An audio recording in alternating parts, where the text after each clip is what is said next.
It's been said that if you want to know what's most important to someone, listen to what they talk about the most. This is true for everyone. But what if you look at the earliest church fathers? Now, of course, they talk the most about Jesus, but what else in the New Testament specifically are they talking about? They quote from all the books of the New Testament, and you can even almost compile the entire New Testament just using quotes from Bible teachers from the first few centuries. But did you know that out of all of the books of the New Testament, they quote out of Matthew the most?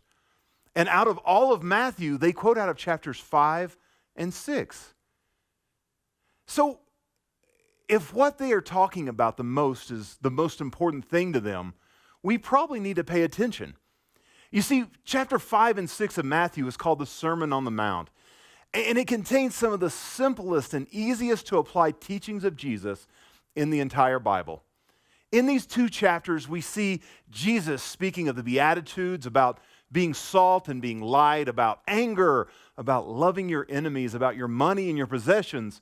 And Jesus even gives us an example of how to pray by praying the Lord's Prayer. But I want to take a moment for you to look at the one teaching in that entire sermon that starts with a stern warning. It's the one that says, beware. Now, as we approach the Thanksgiving season, we start to see a large increase in many things around our community: cold weather, waistlines, and charity. Do you know that out of all three of these, Jesus started his teaching about charity with the warning, beware. Listen to what he says, starting in chapter 6 of the Gospel of Matthew. He says, beware or watch out. Don't do your good deeds publicly to be admired by others, for you will lose the reward from your Father in heaven. When you give to someone in need, don't do it as the hypocrites do, blowing trumpets in the synagogues and in the streets, calling attention to their charitable acts. I tell you the truth, they have received all the reward they'll ever get. But when you give to someone in need, don't let your left hand know what your right hand is doing. Give your gifts in private, and your Father, who sees everything, will award you. Isn't it amazing how this has been a problem for over 2,000 years? You don't think it's a problem now? Well, just go and Google the hashtag #PayItForward. You will see thousands upon thousands of people showing you how good of a person they are by what they've done for those less fortunate. Now, don't get me wrong, these acts of charity can be very, very good, but it's the manner in which we do them that Jesus says is the problem. Our natural tendency is to tell others when we do something good, like help the poor and needy. We'll use excuses like, well, maybe if I tell people what I did, they will do the same. I'm spurring people on to good works. That's biblical, right? But in all actuality, most of the time, we tell others about our kindness and our generosity because we just want people to tell us what a great person we are or what a caring person we are.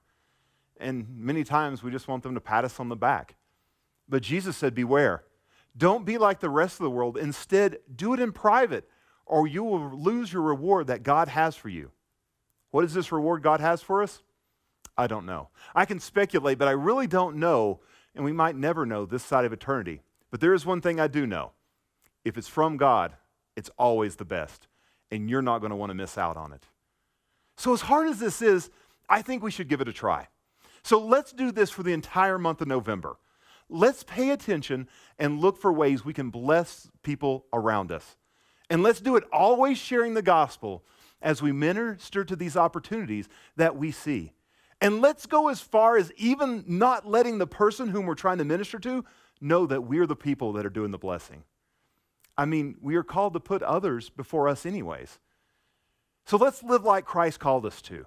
And as we get into this holiday season, let's love others, let's serve others, and let's minister to others. All the time preaching and sharing the gospel and its message of hope for a dying and hopeless world. But not because we want attention ourselves, but let's do it for them, and let's do it for the kingdom of God.